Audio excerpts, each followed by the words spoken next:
Hello दोस्तों, कैसे हैं आप सब। आज हम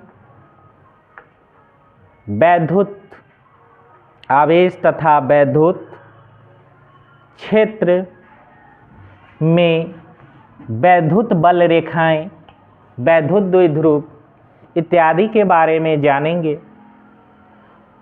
चलिए, वैद्युत बल रेखाएं होती कैसी है। तो देखिए, वैद्युत बल रेखाएं एक्चुअल में होती ही नहीं हैं, वह हम अपने सुविधा के लिए खींचते हैं। कैसे खींचते हैं? तो एक परीक्षण आवेश की सहायता से खींचते हैं। मान लीजिए कि यहाँ पर धन आवेश है और इस धन आवेश के कारण हमको वैद्युत क्षेत्र रेखाएं खींचनी। तो एक परीक्षण आवेश लीजिए। यदि परीक्षण आवेश यहाँ रखिएगा तो वैद्युत बल किस दिशा में लगेगा? इस दिशा में। अगर हम परीक्षण आवेश यहाँ रखते हैं तो किस दिशा में लगेगा? इस दिशा।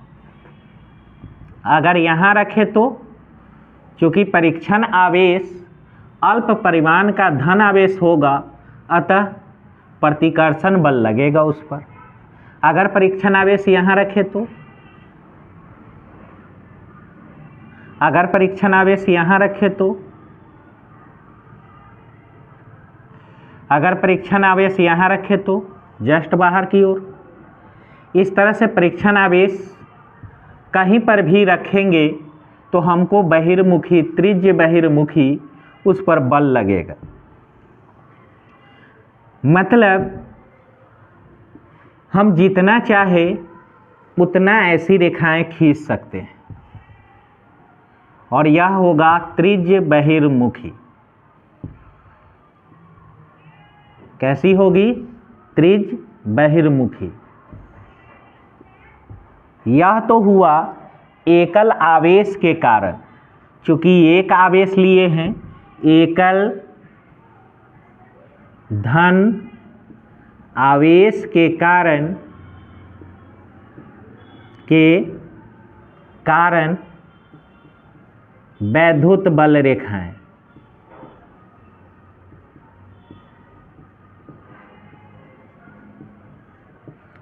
देखिए, धन आवेश के कारण इसकी दिशा जो है बहिर्मुखी है। दिशा कैसी है? बहिर्मुखी है। अतः आपको ऐसा लगता है कि यह रेखाएं धन आवेश से निकल रही है। ऐसा लग रहा है कि यह सब रेखाएं धन आवेश से क्या हो रही है? निकल रही है।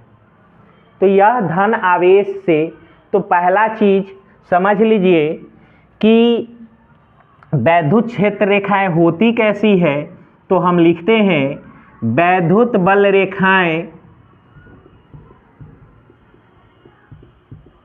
रेखाएं सतत, क्योंकि प्रत्येक बिंदु पर कहीं पर भी आप परीक्षण आवेश को रखेंगे उस पर बल आरोपित होगा। परीक्षण आवेश के लिए आपको न याद हो तो बता देते हैं। परीक्षण आवेश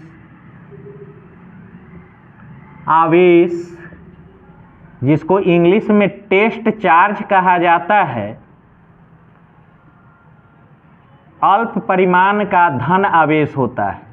अल्प परिमाण का धन आवेश होता है। यह इसलिए लिया जाता है क्योंकि यहाँ पर परीक्षण करने के लिए, इसकी वैद्युत क्षेत्र की दिशा प्रबलता को परीक्षण करने के लिए इसको लाना रहता है। तो ऐसा हम टेस्ट चार्ज लेते हैं, परीक्षण आवेश लेते हैं, जिसके कारण इसका वैद्युतीय क्षेत्र पर कोई प्रभाव न पड़े। इसीलिए इसका परिमाण अल्प होना आवश्यक होता है। वैद्युत बल रेखाएं, अब आते हैं यहाँ। वैद्युत बल रेखाएं क्या होती है? सतत होती है। वैद्युत बल रेखाएं कैसी होती है? वैद्युत बल रेखाएं सतत होती है। अब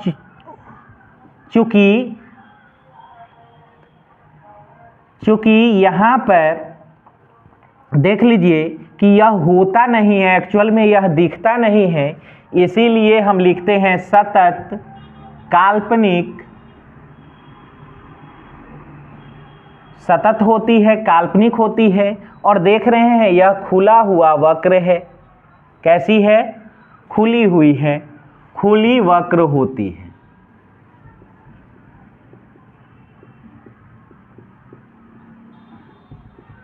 खुली वक्र होती है। तो वैद्युत बल रेखाएं कैसी होती है? तो वैद्युत बल रेखाएं सतत काल्पनिक और खुली वक्र होती है। अब देखिए, वैद्युत बल रेखाएं सतत काल्पनिक खुली वक्र तो होती है, लेकिन हम इसको खींचते क्यों हैं? इसको खींचते क्यों हैं? तो देखिए, आप किसी एक रेखा को देखिए तो वह रेखा वैद्युत क्षेत्र की दिशा को दर्शाएगी। अगर यह कर्व होता, जैसे ऐसे होता, तो इसके किसी बिंदु पर खींची गई स्पर्श रेखा वैद्युत क्षेत्र की दिशा को दर्शाती है, और देख करके जहाँ घना है वहाँ वैद्युत क्षेत्र की प्रबलता अधिक होगी। मतलब घना अगर वैद्युत क्षेत्र है, जहाँ पास पास वैद्युत बल रेखाएं हैं, वहाँ विद्युत क्षेत्र प्रबल होगी, और इसके किसी बिंदु पर वैद्युत बल रेखाएं के किसी बिंदु पर खींची गई स्पर्श रेखाएं आपको वैद्युत क्षेत्र की दिशा को दर्शाएगी। अर्थात अब सीधा सा समझिए, जिसके किसी बिंदु पर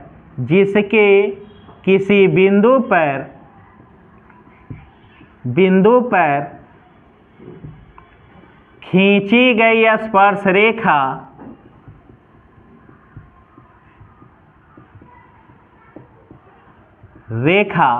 वैद्युत क्षेत्र की दिशा को दर्शाती है,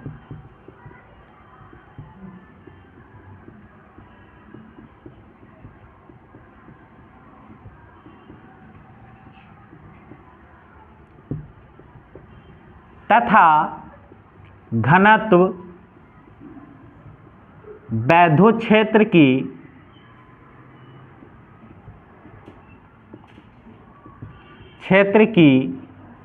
प्रबलता को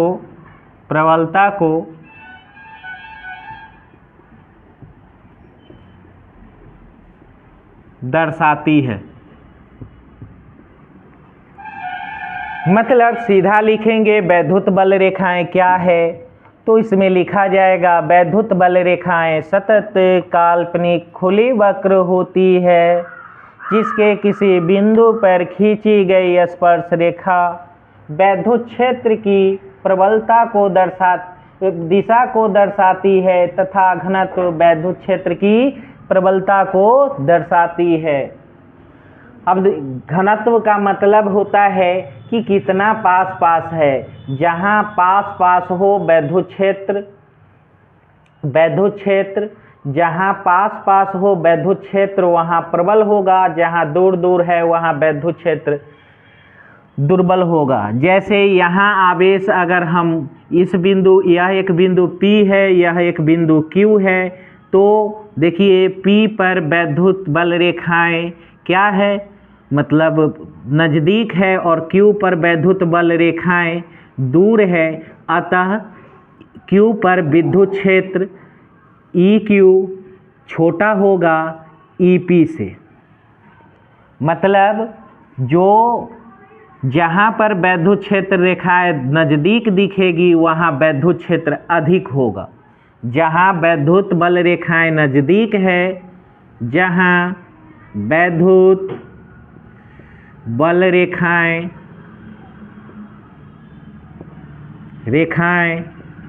नज़दीक है, जहाँ वैद्युत बल रेखाएं नज़दीक है वहाँ वैद्युत क्षेत्र प्रबल होगा। वहाँ वैद्युत क्षेत्र क्या होगा? प्रबल होगा। जहाँ वैद्युत क्षेत्र रेखाएं दूर दूर है, जहाँ वैद्युत बल रेखाएं दूर दूर है, वहाँ वैद्युत क्षेत्र दुर्बल होगा। मतलब क्या समझे? जहाँ वैद्युत क्षेत्र रेखाएं दूर दूर दिख रही है, वहाँ वैद्युत क्षेत्र प्रबल होगा, और जहाँ वैद्युत बल रेखाएं पास पास दिख रही है, जहाँ पास पास दिख रही है वहाँ प्रबल होगा, जहाँ दूर दूर दिख रही है वहाँ क्या होगा? दुर्बल होगा। अब एक चीज और देख लीजिए, वैद्युत बल रेखाओं के गुण, वैद्युत बल रेखाओं के गुण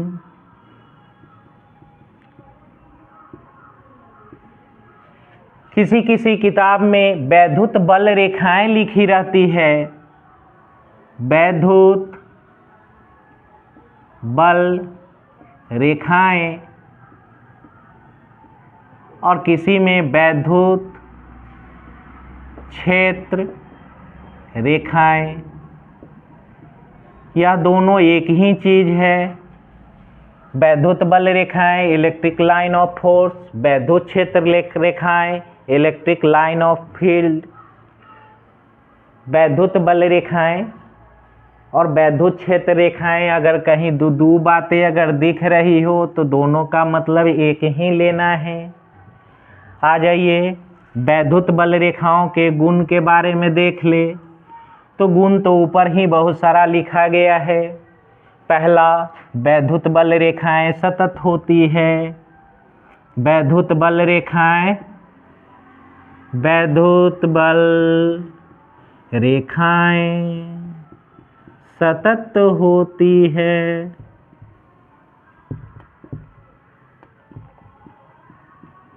मतलब कहीं यह टूटता नहीं है। दूसरा है वैद्युत बल रेखाएं काल्पनिक होती है। मतलब इसे ना तो हम छू सकते हैं और ना ही देख सकते हैं। जिसे हम जिसे छू नहीं सकते हैं वह क्या कहलाता है? काल्पनिक। इसको हम केवल अनुभव कर सकते हैं। अगला है वैद्युत बल रेखाएं। वैद्युत बल रेखाएं, वैद्युत बल रेखाएं खुली होती है। वैद्युत बल रेखाएं कैसी होती है? खुली होती है। यही चुंबकीय बल रेखा में अगर हम देखें तो यह बंद होगा। अब चलते हैं वैद्युत बल रेखाओं, वैद्युत बल रेखाओं का घनत्व। वैद्युत बल रेखाओं का घनत्व वैद्युत क्षेत्र की प्रबलता को दर्शाती है। वैद्युत क्षेत्र की प्रबलता को दर्शाती है।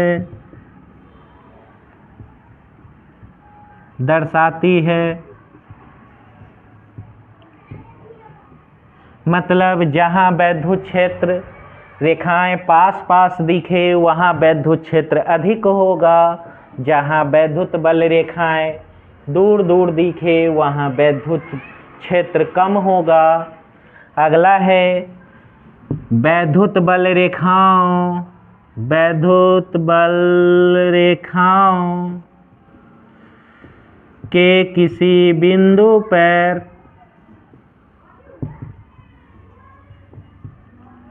खींची गई स्पर्श रेखाएं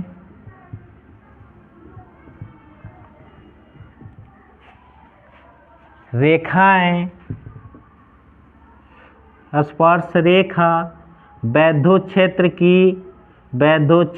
की दिशा को दर्शाती है।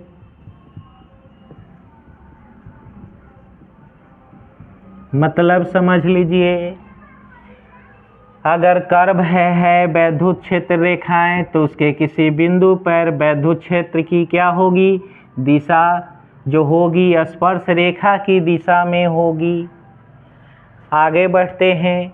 वैद्युत बल रेखाएं धन आवेश से निकलती हुई प्रतीत होती है। अगला है वैद्युत क्षेत्र रेखाएं धन आवेश से निकलती हुई प्रतीत होती है।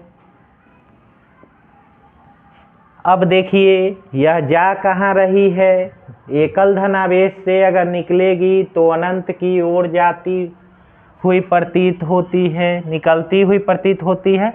वैद्युत क्षेत्र रेखाएं धनावेश से निकलती हुई प्रतीत होती है। और क्या होगा, और अनंत की ओर जाती हुई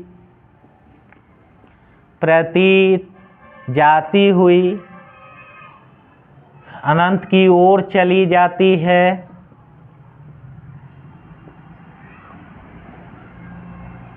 मतलब वैद्युत क्षेत्र रेखाएं धनावेश से निकलती हुई प्रतीत होती है और अनंत की ओर चली जाती है। कहाँ चली जाती है, अनंत की ओर चली जाती है, या ऋण आवेश में समाहित हो जाती है। ऋण आवेश में समाहित हो जाती है। समाहित के जगह पर प्रवेश लिखिए, ऋण आवेश में प्रवेश कर जाती है।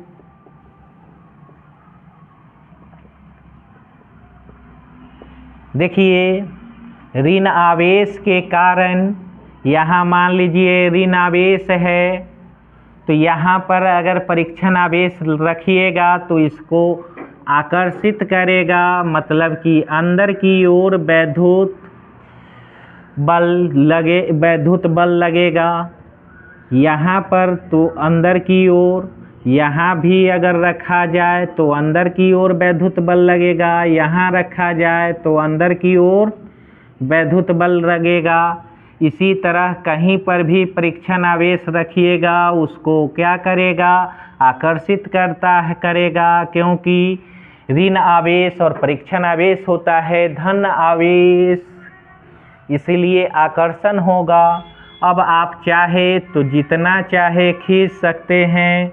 तो याद रखिए, हम कितना खींच सकते हैं ऐसी रेखाएं, तो हम जितना चाहे उतना खींच सकते, लेकिन खींचेंगे तो सब जगह बराबर रूप से खींचेंगे। कितना खींच सकते हैं, तो जितना चाहे उतना खींच सकते। वैद्युत बल रेखाएं कितना खींच सकते हैं, तो देख रहे हैं ऋण आवेश में प्रवेश करती हुई दिखाई पड़ रही है। एकल ऋण आवेश के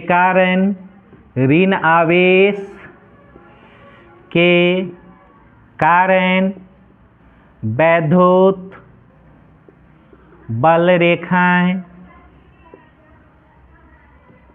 अनंत से आती हुई प्रतीत होती है और ऋण आवेश में प्रवेश कर जाती है। तो यहाँ देखिए, यह एकल ऋण आवेश के कारण आपको वैद्युत बल रेखाएं हैं। यहाँ पर देखिए, एकल धन आवेश के कारण वैद्युत बल रेखाएं हैं। इसमें देखिए धनावेश से निकलकर अनंत की ओर जा रही है, इसमें देखिए अनंत से आकर ऋणावेश में प्रवेश करती हुई प्रतीत हो रही है। इस प्रकार यह हो गया वैद्युत बल किसे कहते हैं, वैद्युत बल रेखाओं के गुण क्या क्या हैं। एक चीज और छूट गया है, वैद्युत बल रेखाएं आवेशित वस्तु के सतह के लंबवत निकलती है। वैद्युत बल रेखाएं आवेशित वस्तु के सतह के लंबवत होती है। वैद्युत बल रेखाएं आवेशित वस्तु के सतह के लंबवत होती है। एक और इसका गुण बचा हुआ है, वैद्युत बल रेखाएं एक दूसरे को कभी नहीं काटती है। वैद्युत बल रेखाएं एक दूसरे को कभी नहीं काटती है, कभी नहीं काटती है। वैद्युत बल रेखाएं एक दूसरे को कभी नहीं काटती है। अगर ऐसा होगा, अगर मान लीजिए कि हम मान लेते हैं कि यह काटती है, तो काटान बिंदु पर दो स्पर्श रेखाएं होगी, अतः वैद्युत क्षेत्र की दो दिशाएं हो जाएगी। लेकिन किसी भी बिंदु पर वैद्युत क्षेत्र की केवल एक नेट दिशा होती है। तो आप लोगों को जो नोट करना है वह नोट फिलहाल कर लीजिए। नोट जो करना है कर लीजिए।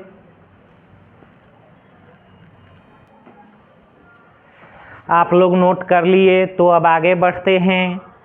वैद्युत द्विध्रुव किस पर, वैद्युत द्विध्रुव,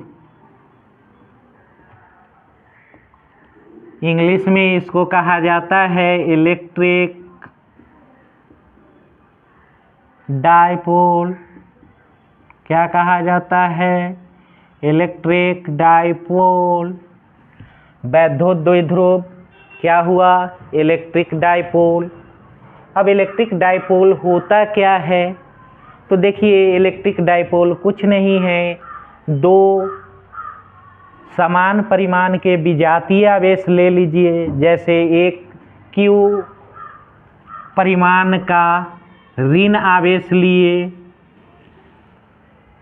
दूसरा ले लीजिए Q परिमाण का ही धन आवेश, और दोनों को थोड़ी ही दूरी पर अलग अलग सटा के रख दीजिए। दोनों को थोड़ी दूरी पर रख देना है। मान लेते हैं यह A पर रखा गया है और यह B पर। यह बन गया आपका द्विध्रुव। मतलब समान परिमाण के दो विजातीय आवेशों को अगर अल्प दूरी पर रख देते हैं तो क्या बनेगा, वैद्युत द्विध्रुव। तो समान परिमाण के दो विजातीय आवेशों को अल्प दूरी पर रखने से द्विध्रुव बनता है, द्विध्रुव बनता है। मतलब एक माइनस में Q आवेश ले लीजिए, एक प्लस में Q आवेश ले लीजिए, उसको किसी अल्प दूरी पर रख दीजिए, आपको बन जाएगा क्या, द्विध्रुव। अब मान लेते हैं दोनों के बीच की दूरी कितनी है, 2a। इसको कहा जाता है द्विध्रुव की लंबाई। क्या कहा जाता है, द्विध्रुव की लंबाई। मतलब दोनों आवेशों के बीच की जो दूरी है वह द्विध्रुव की लंबाई कहलाती है। अब देखिए यहाँ यदि प्लस माइनस q आवेश को अल्प दूरी 2a पर रखा जाता है तो एक द्विध्रुव बनता है। क्या बनता है? द्विध्रुव बनता है। सीधे तौर पर अब दोनों आवेश को क्रमशः, तो यहाँ एक द्विध्रुव हो गया। अब द्विध्रुव के पार्ट कौन कौन होते हैं? तो देखिए दोनों आवेशों को मिलाने वाली, मान लीजिए यहाँ -q आवेश है, यहाँ +q आवेश है। दोनों आवेशों को मिला दीजिए, एक रेखाखंड मिलेगा। इस रेखाखंड का मध्य बिंदु क्या कहलाएगा? द्विध्रुव का केंद्र कहलाएगा। द्विध्रुव का केंद्र क्या हो गया? इसका नाम दे रहे हैं O से, यह A हो गया, B हो गया। एक AB द्विध्रुव है तो उसके दोनों आवेशों को मिलाने वाली रेखा का मध्य बिंदु क्या होगा? द्विध्रुव का केंद्र होगा। तो देख लीजिए द्विध्रुव के दोनों आवेशों को मिलाने वाली रेखा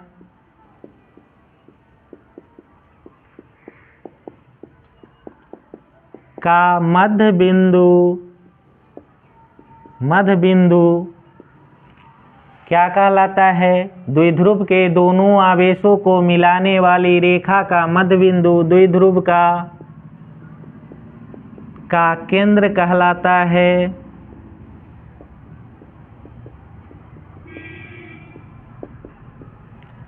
अब देखिए कोई द्विध्रुव है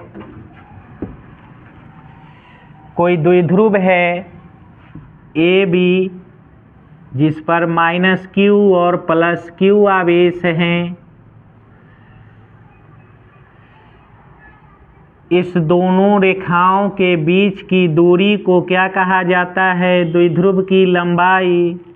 तो लिख देते हैं, यह जो हो गया वह हो गया द्विध्रुव की लंबाई।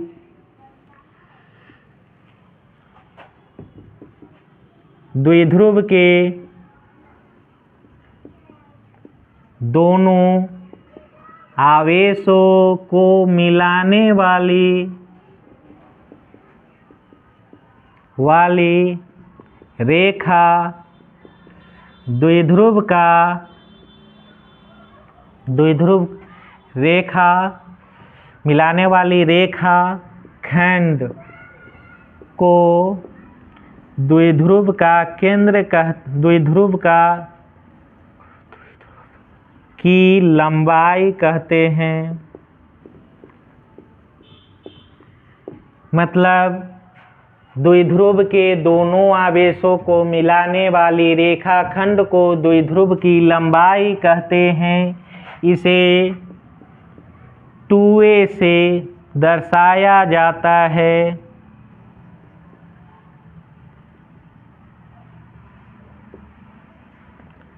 अब जल्दी आगे बढ़ते हैं।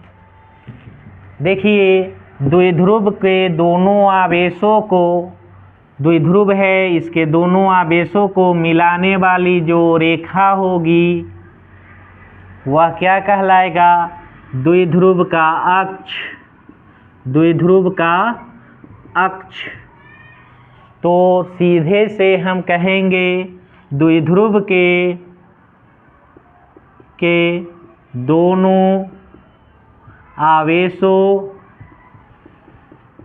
को मिलाने वाली रेखा द्विध्रुव के दोनों आवेशों को मिलाने वाली रेखा को द्विध्रुव का अक्ष कहते हैं। क्या कहते हैं? अक्ष कहते हैं। अगला आ जाइए, अगला आ जाइए। द्विध्रुव के केंद्र, द्विध्रुव के केंद्र से गुजरने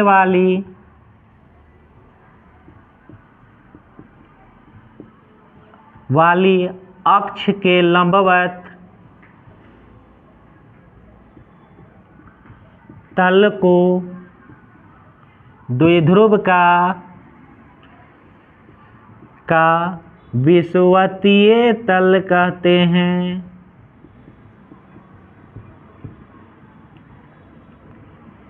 विषुवतीय तल को ही निरक्षीय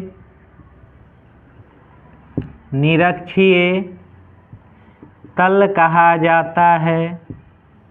निरक्षीय तल, विषुवतीय तल, इक्वेटोरियल प्लेन, इसी को कहा जाएगा।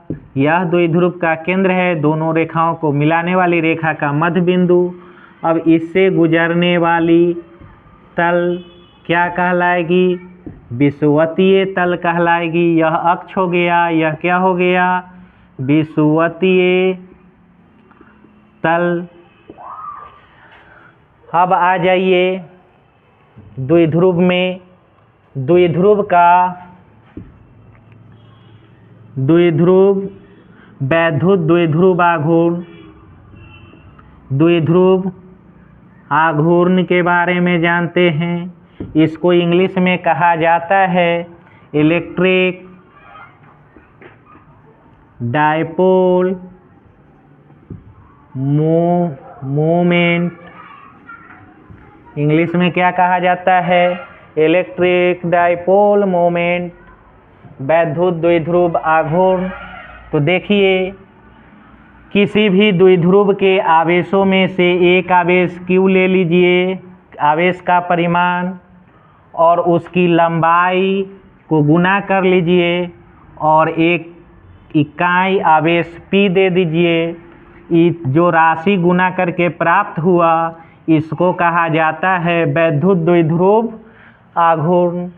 अर्थात P बराबर 2AQ P कैप को वैद्युत द्विध्रुव आघूर्ण कहते हैं।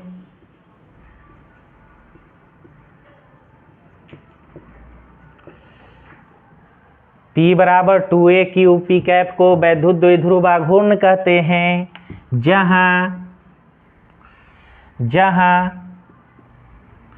2A वैद्युत द्विध्रुव की लंबाई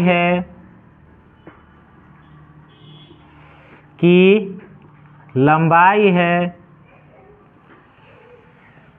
अब जितना नोट करना है पहले कर लीजिए, क्योंकि अब आगे बढ़ेंगे। अब यहाँ पर ध्यान दीजिए। अब यहाँ ध्यान दीजिए, 2A क्या है? वैद्युत द्विध्रुव की लंबाई। अब देखिए Q क्या है? द्विध्रुव के दोनों आवेशों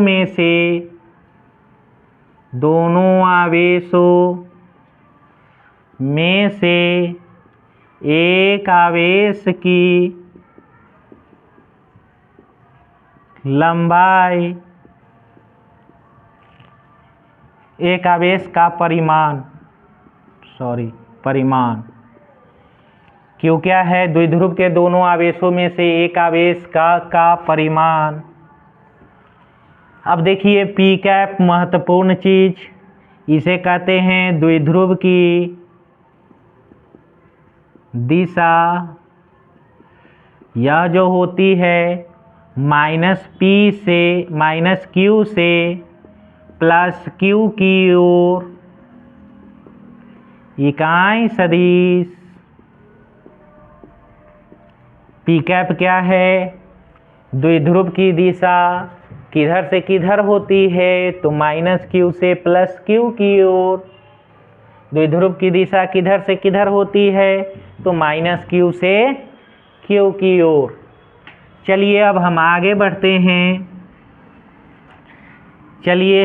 बढ़ते हैं। चूंकि द्विध्रुव एक भौतिक राशि है,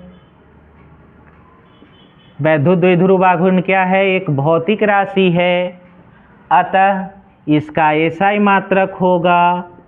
आप लोगों के हिसाब से क्या होना चाहिए, तो देखिए P बराबर होता है 2AQ P कैप, जिसमें 2A लंबाई है, इसका मीटर होगा, और Q आवेश है जिसका कूलम्ब होगा।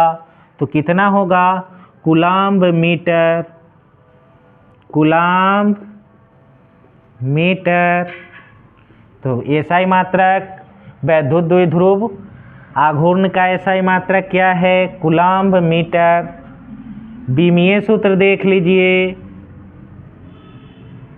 बीमीय सूत्र लंबाई की बीमा होती है L, आवेश की बीमा होती है AT। तो दोनों का गुणनफल कितना होगा, तो LAT।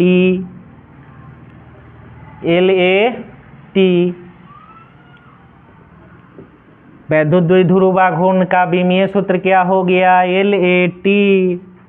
वैद्युत द्विध्रुव आघूर्ण तो देख ही रहे हैं, इसमें दिशा है, तो वैद्युत द्विध्रुव आघूर्ण एक सदिश भौतिक राशि